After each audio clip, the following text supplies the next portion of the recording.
All right, let's continue with lessons for week 3. Remember that you do have quizzes due this week. Make sure you complete them on time. And remember that there is a test coming up. Check your course outline for the date and time of that test. And remember also that you can pause this video at any time, rewind to listen again. So this week we want to continue by talking about polynomial functions. We're going to represent, at least for now, a polynomial function as the p of x. And we're looking at polynomials with one variable, so generally that variable is going to be x. We could call it the f of r, if r was the variable being used, the g of m, if m is being the variable that is used. Most of the time, we're going to be talking about polynomials with a variable x. And you can see that this very long and confusing looking example is a polynomial function. So we say that a sub n minus 1, all of those parts, these are the coefficients of our polynomial.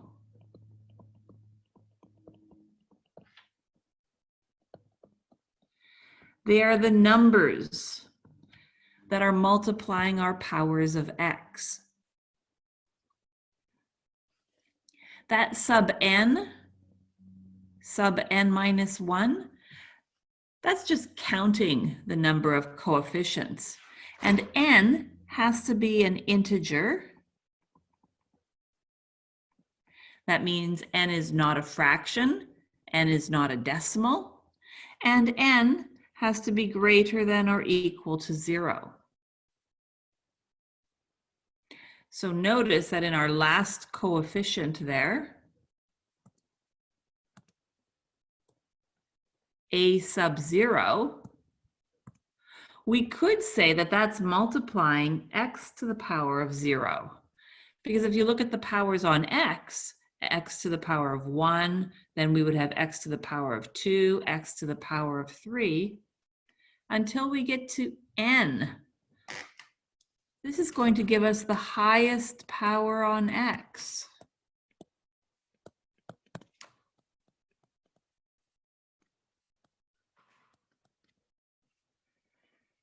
Now x is the variable here, our unknown. But because we're saying that we have x to the power of n, x to the power of n minus 1, and we see we're going smaller and smaller all the way down to x to the power of 0, this tells us that the powers on x are always integers. That means the powers on x are not fractions. Not decimals.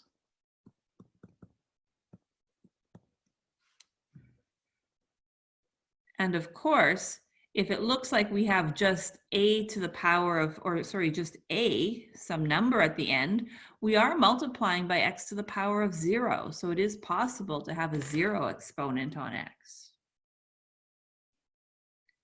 We're going to talk about the degree of polynomials as we go ahead and look at the properties of polynomials. So you're going to need to identify that the degree of the polynomial is always n, the highest power. If we go back and look at that example that we had written at the top of the page, we can see here a sub n times x to the power of n.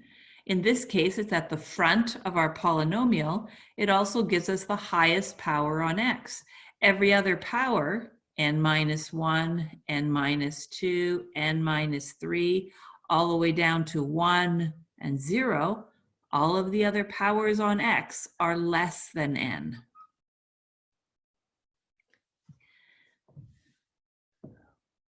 We are also going to talk about the leading coefficient. The leading coefficient multiplies the highest power of x.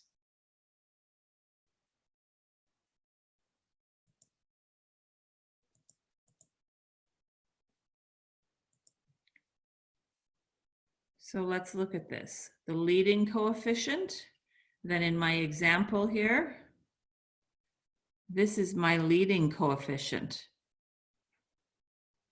The number that multiplies the highest power of x.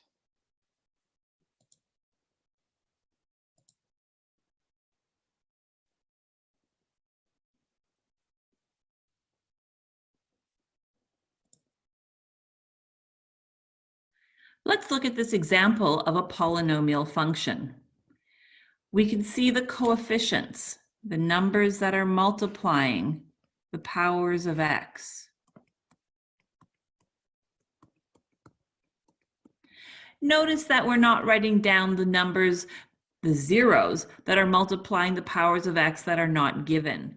Usually, unless we're talking about division, synthetic division and long division, we don't worry about those zero coefficients. Our leading coefficient, that's the number multiplying the highest power of x. Here's our term with the highest power of x. So the leading coefficient is -3. The degree is the highest power on x. We see that that's a 5 here. Make sure that you can identify the degree of a polynomial and the leading coefficient. This is going to be very important as we talk about the properties of polynomial functions. Now, when we look at this polynomial function here, we say that it is written in descending powers of x.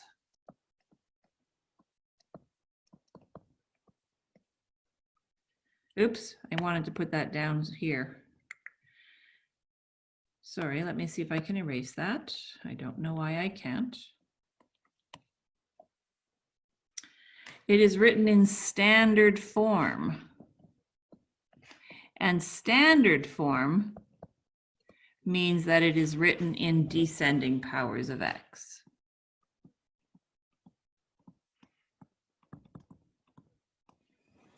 We start with the highest degree, the highest power on x, and then we go down from there. Notice also that in standard form, we have no multiplication, no division. This is the addition and subtraction of terms.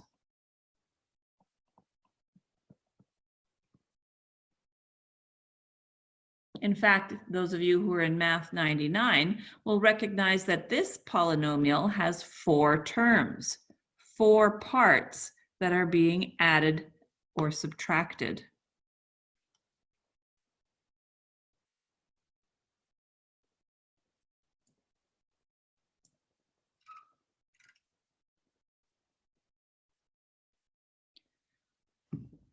This polynomial is not written in standard form. So let's start with that. Let's write this polynomial in standard form. That means we're going to need to open the brackets. I would do this part first.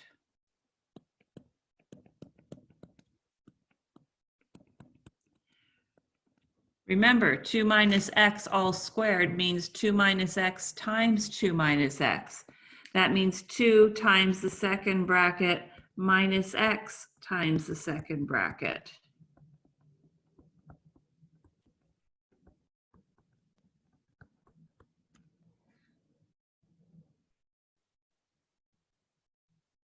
So now we have -2 times x squared minus 4x plus 4 times x plus 1. We need to keep multiplying. I would multiply these next.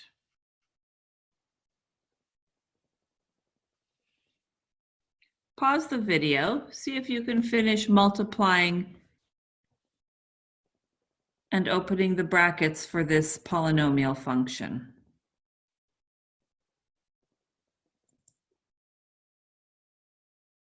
Okay, so you can see here that I've continued multiplying. First, I opened the trinomial times the binomial. We ended up with x cubed minus 3x squared plus 4. And then I multiplied everything by 2. So here's our g of x in standard form. Our coefficients, now we can see the coefficients, are -2, 6, and -8. Notice that we don't see those coefficients when we look at the polynomial here. The polynomial I gave you was not in standard form. Now I can also see the lead coefficient. The leading coefficient is -2. And the degree is 3. Now, some of you may have seen the degree of the polynomial before you even open the brackets.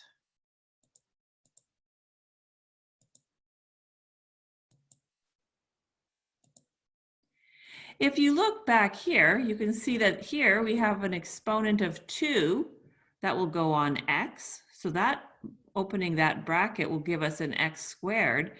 And here, even though no number is written, we have a degree of 1. That 2 plus 1 is going to give us the degree of the polynomial.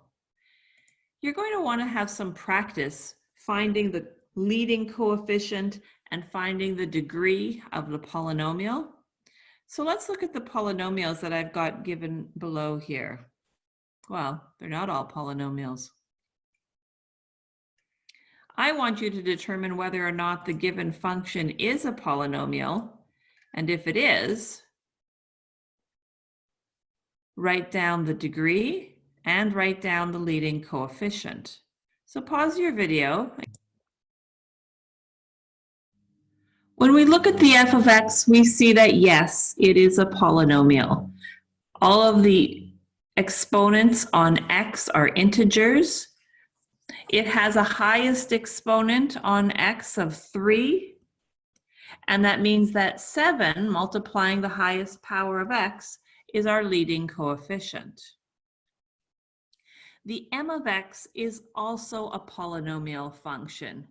The highest power on x is 2, so it has a degree of 2, and -6 is the number, the coefficient, multiplying the highest power of x. Now, I hope you know that the square root of x can also be written as x to the power of 1/2. We said that polynomials have integer exponents on x. This is not a polynomial function. If we look at this one, I hope you recognize that this could be written as x squared plus 8 times x cubed plus 1 to the power of -1. We said that the powers on x had to be greater than or equal to 0. This is not a polynomial function. In fact, this is a rational function. We'll be talking a little bit about those next class. Next week's class, I should say.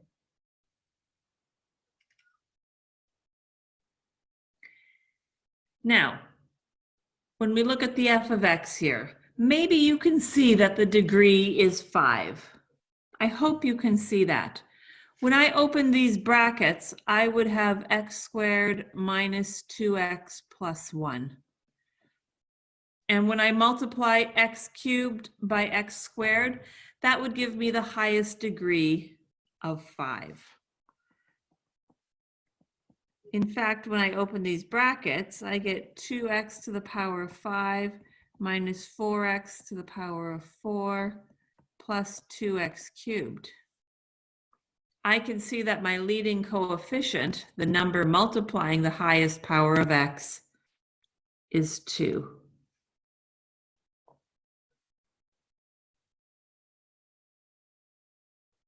If you need to pause the video and try the last one, then do so.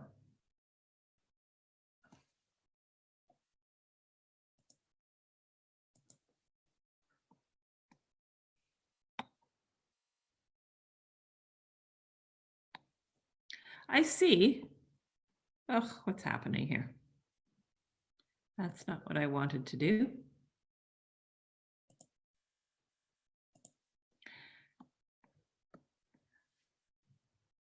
I can see that the degree is going to be 5.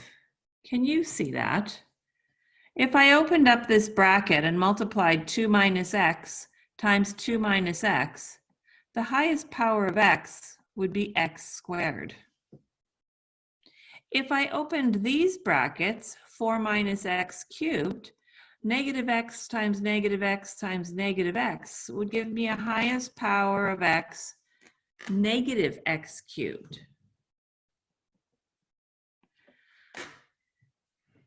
And then when I multiply x cubed times x squared, I see that the degree would be 5.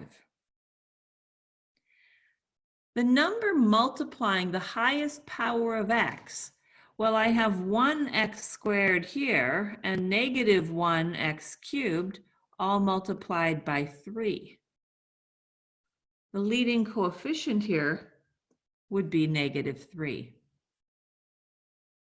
Make sure you take some time, use the questions in your e-text to find those degrees and the leading coefficients. This is going to be important as we continue talking about polynomial functions.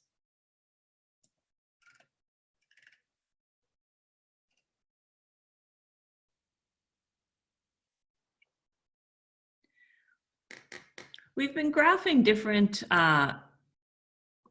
function graphs. We also looked at piecewise defined functions. And in fact, this graph in front of us in purple here looks like a piecewise defined function. Now here's the thing about the graph of a polynomial function. It is always going to be smooth and continuous.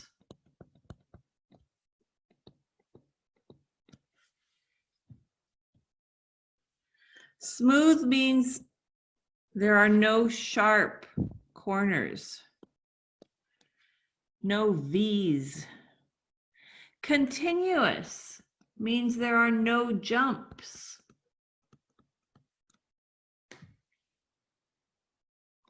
So let's look at these examples of graphs and decide whether or not they are polynomial functions.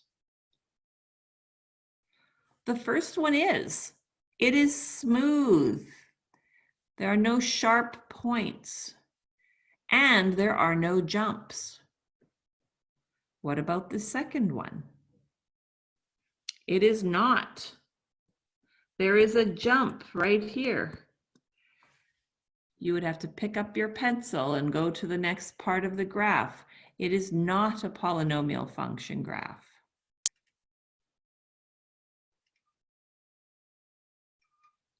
What about the third one? No, it's not. This is a sharp point. We don't want anything sharp in a polynomial function graph. And this one, well, it just goes off the paper. Yes, it is. It is the graph of a polynomial function. It is smooth and continuous. It was just too big to fit on my piece of paper. So we're going to be working towards graphing these polynomial functions in this lecture and the next one. So to start, we want to talk about the end behaviors. And it's all of the different properties of a polynomial function that are going to help you graph these functions.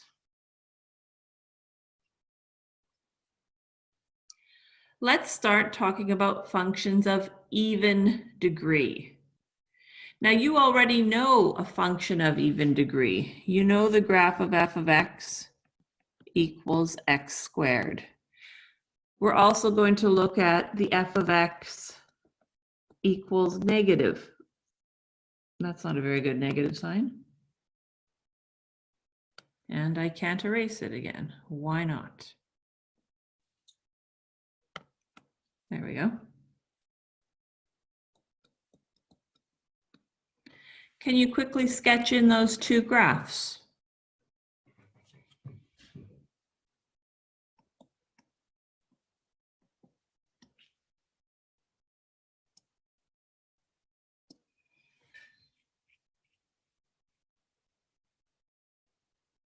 Now, what do we notice about these graphs? Well, we notice that both of them have an even degree.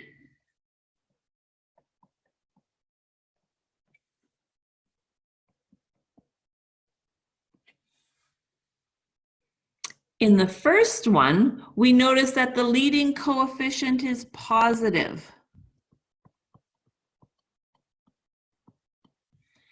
And in the second, we notice that the leading coefficient is negative.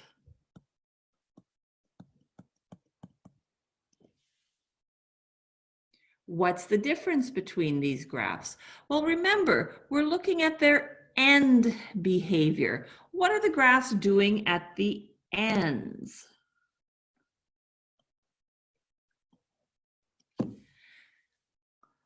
When we have an even degree and the leading coefficient is positive, we notice that both ends are pointing up. We say that both ends are rising. When we have an even degree but a negative leading coefficient, we notice that both ends are pointing down. Both ends are falling. Whenever we have a function of even degree and a positive leading coefficient, we say that the ends will rise on the left and rise on the right.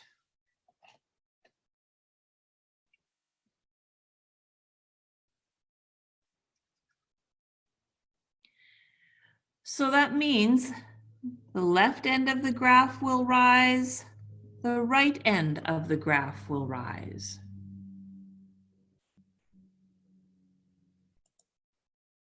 Now we are talking about polynomial function graphs, so they're going to be smooth and continuous. It doesn't matter what it looks like between the ends right now. All we're talking about is the end behavior. Maybe it's just doing this.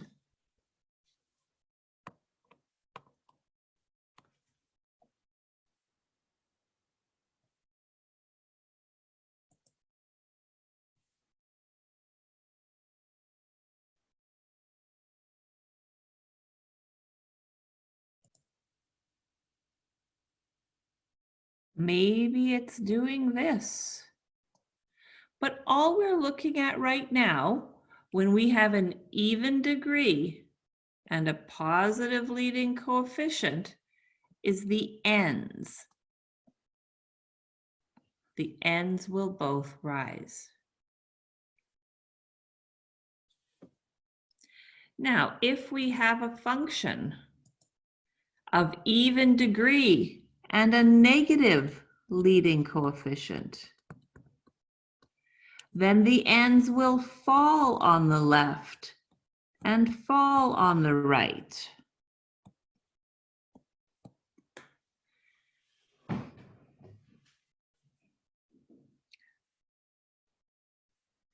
For every polynomial function with an even degree and a negative leading coefficient, the ends will both fall. And then perhaps it looks like this in between.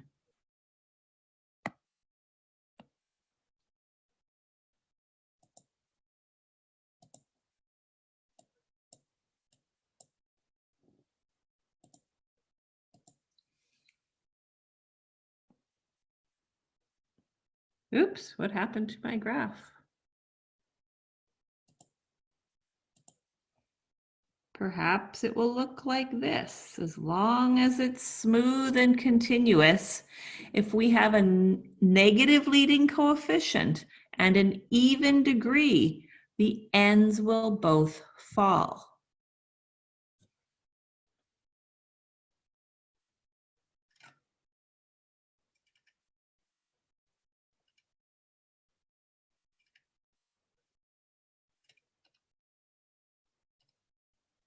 Oop, this is a mistake here. This is supposed to say odd. What if we're looking at functions of odd degree? Well, we know a function of odd degree. We know what the f of x equals x cubed looks like. So let's look at f of x equals x cubed and negative x cubed. Can you quickly sketch those graphs here? And pay attention to their end behaviors.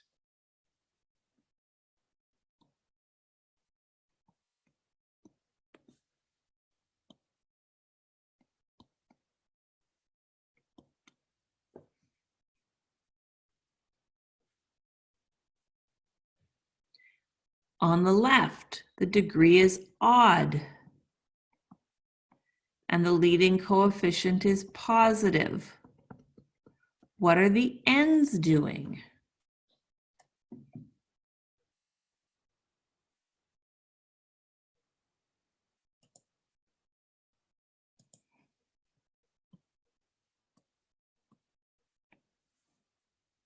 How are those ends different from this graph?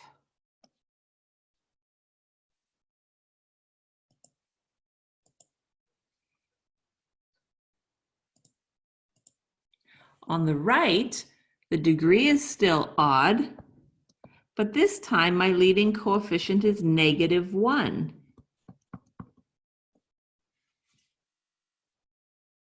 So notice when we have an odd degree and a positive leading coefficient, on the left, the end is falling. On the right, the end is rising. The opposite is true here. When the leading coefficient is negative, on the left, the graph is rising, and on the right, the end is falling. This is going to be true for every function of odd degree. If we have a function of odd degree,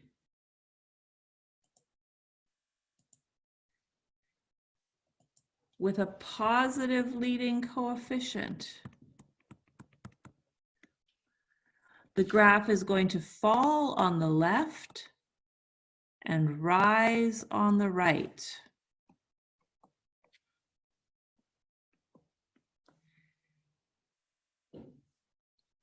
And in between the ends, we're just going to have some polynomial function graph. Doesn't really matter what it looks like at this point. We haven't talked about that yet. If we have a function of odd degree and a negative leading coefficient, the graph is going to rise on the left and fall on the right.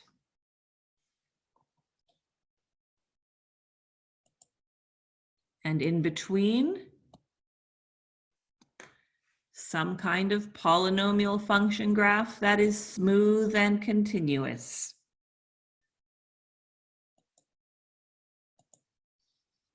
So you're going to need to memorize these end behaviors. Maybe you're going to make yourself a little table.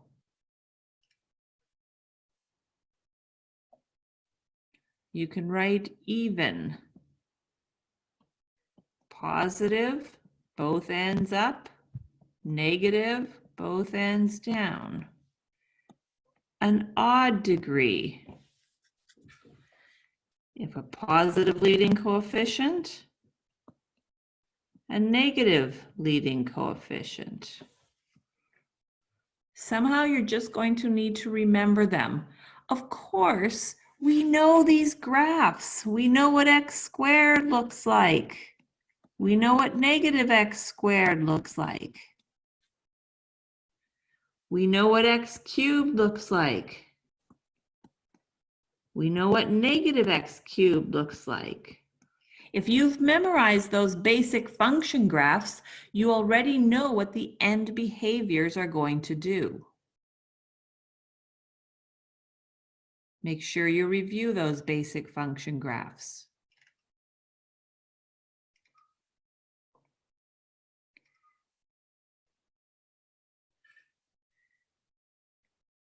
So Let's try to figure out what the ends of these graphs are going to be doing. In question 1, we have a degree of 2. It is even. We have a leading coefficient that is negative. That means I'm thinking about the graph of negative x squared. I know that these ends will fall on the left and fall on the right.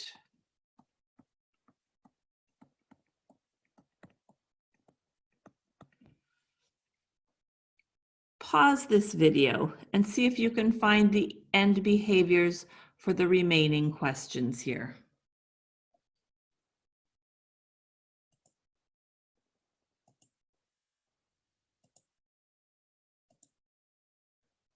In question 2, we have a degree of 5. We have a leading coefficient of positive 8. That means I'm thinking about the graph of positive x cubed. This is an odd degree. The end behaviors, well, this graph is going to fall on the left and rise on the right, just like that graph of x cubed.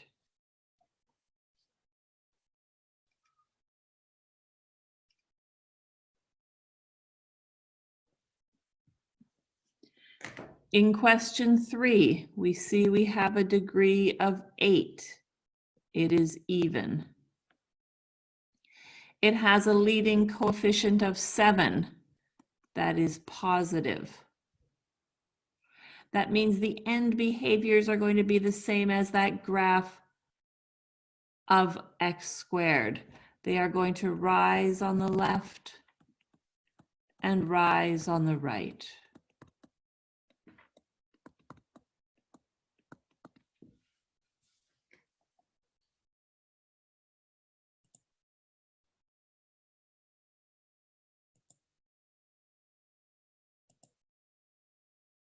In question 4, the degree, well, I'm looking at 5 plus 3 plus 1.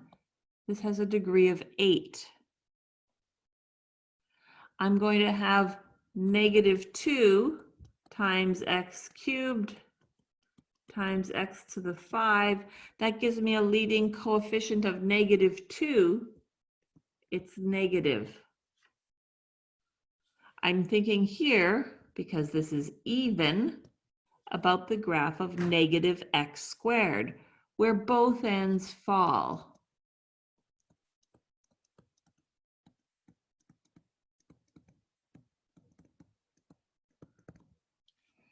And you need to tell me that the graph is falling on the left and falling on the right. If you just write fall, I don't know what you mean. You need to be clear that both ends are falling. In question 5, we have x to the power of 4 times x squared times x to the power of 1. This has a degree of 7. Our leading coefficient is multiplying negative 7 times 1x squared times 1x. Our leading coefficient is negative. So we have a function of odd degree with a negative leading coefficient. So we're thinking about the graph of negative x cubed. It is going to rise on the left and fall on the right.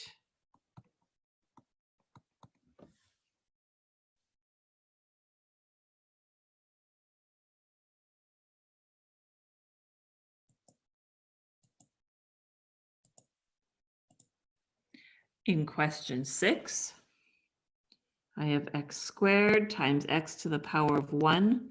This has a degree of 3, an odd degree. We have a negative 1 out in front. Multiplying Well, negative x times negative x is going to give me a positive x squared times x, 1x. My leading coefficient is negative.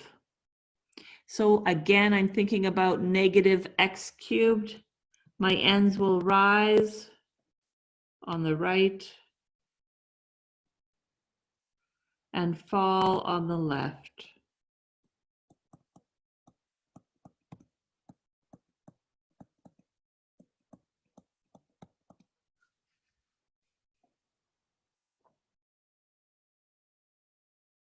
So now if you were asked to graph any of these polynomial functions, at the very least, you would know what the ends of the graph will be doing.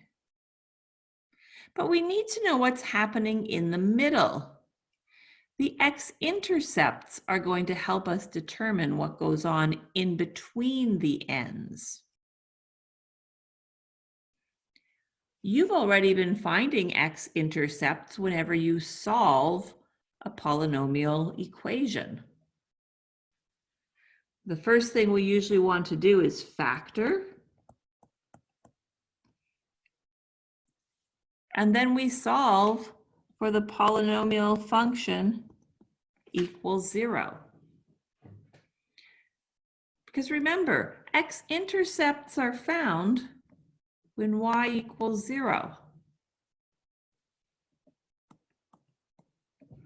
And remember that p of x represents y.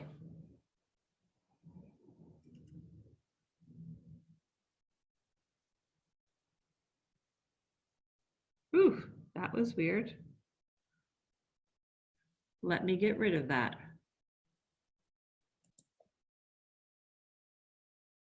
So for this example, we want to find the x-intercepts of this function. It is already factored for you. So we know that we want to let the function, or the p of x, equal 0.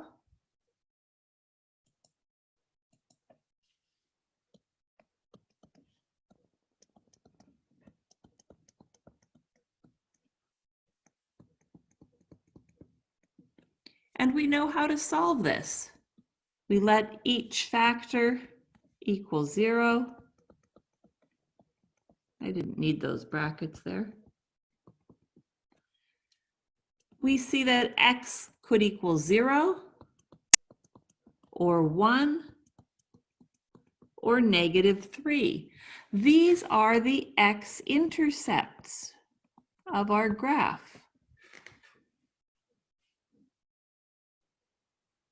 Now think about what those x-intercepts are saying.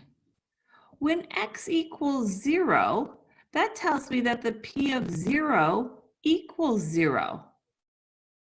Remember, we're just substituting, changing x.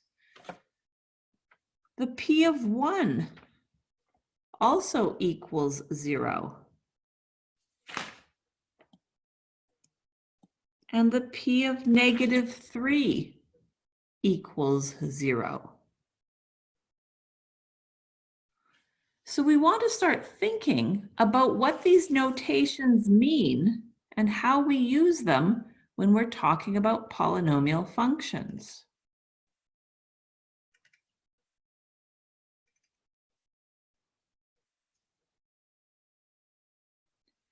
We're going to talk about them as the real zeros of a polynomial function.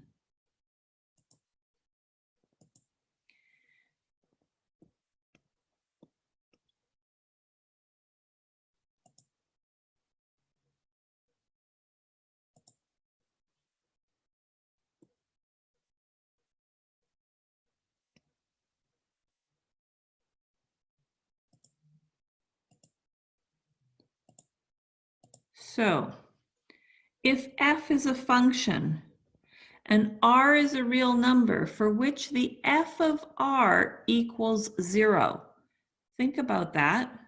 We just wrote that over here on the last page. The p of r equals 0. The p of r equals 0. The p of r equals 0. What was this 0? This 1 and this -3. They were our x-intercepts. They were our solutions to this equation.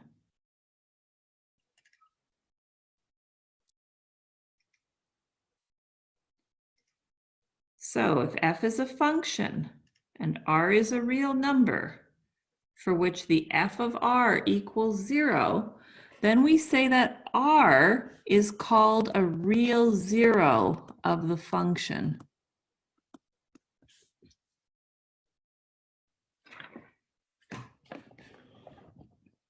We know that x equals r is an x-intercept.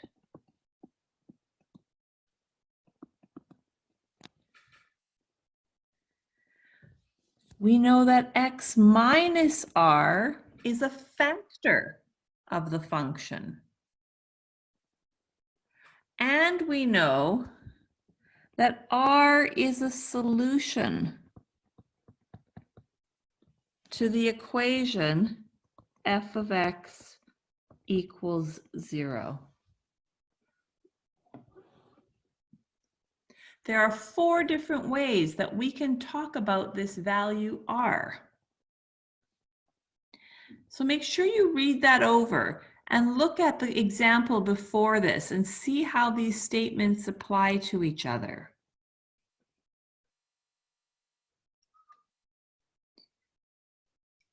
Here's a question we might ask you. Find a polynomial f of degree 3 whose zeros are -3, 2, and 5.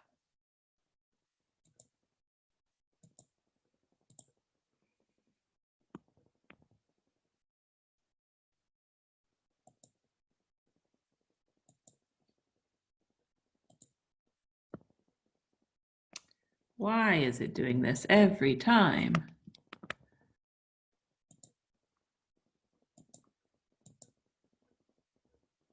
All right, that's what I wanted.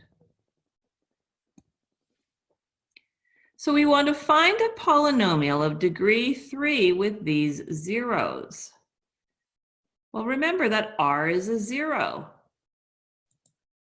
And if r is a 0, then we just highlighted here that x minus r is a factor.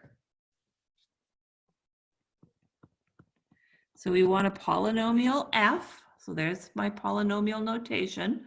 F of x equals x minus r. X minus -3 gives me x plus 3. X minus r.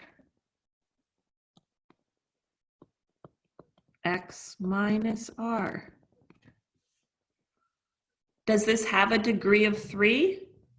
Absolutely. If we open these brackets, we have x times x times x, or x to the power of 3. That means we know the x-intercepts.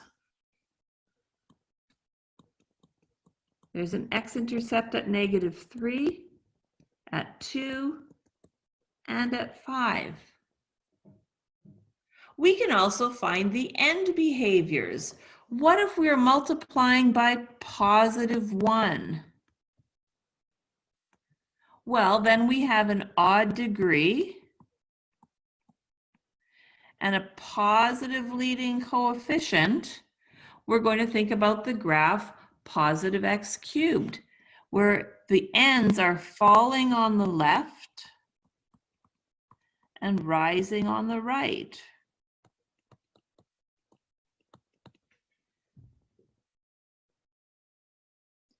The ends always come out of the intercepts on the outside, falling on the left, rising on the right, if a equals 1. But what happens if a equals -1?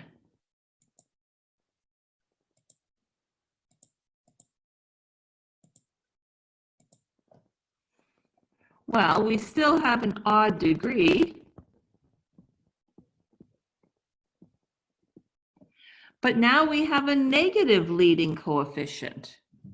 So we need to think about the graph of negative x cubed, where the ends rise on the right and fall on the left.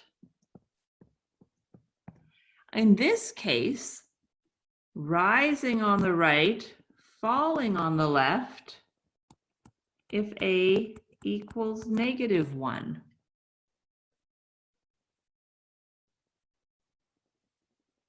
We're getting closer to being able to see what this graph might look like.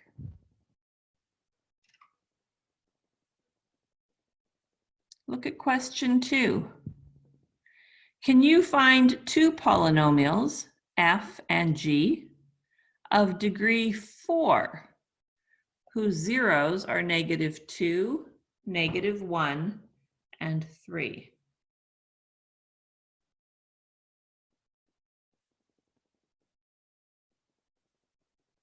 Pause the video, give it a try.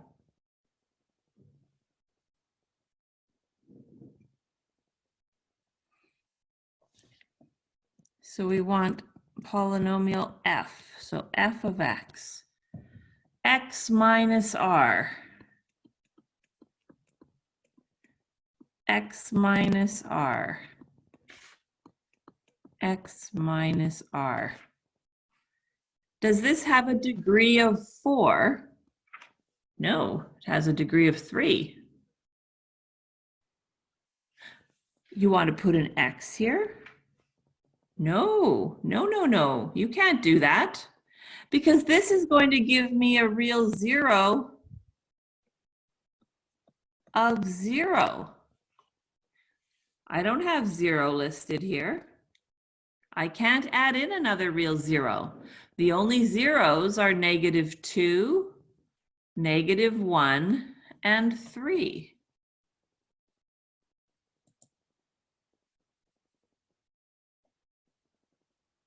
So what are we going to do instead? Well, I hope you realized you can just change the power on one of these. Now I have a degree of 4. So g of x, same real zeros,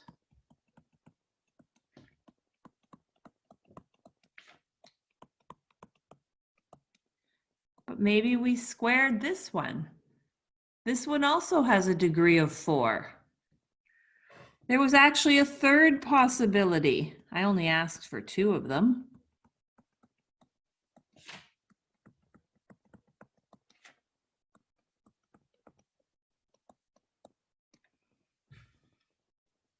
Each of these has the real zeros -2, -1, and 3. Each of these also has a degree of 4. Now we're going to have to omit question 3 because we haven't talked about multiplicities yet. I'm going to pause this lecture for now, give you some time to listen to it again or work on some of your e-text questions, and we will finish up week 3 lecture in the next section.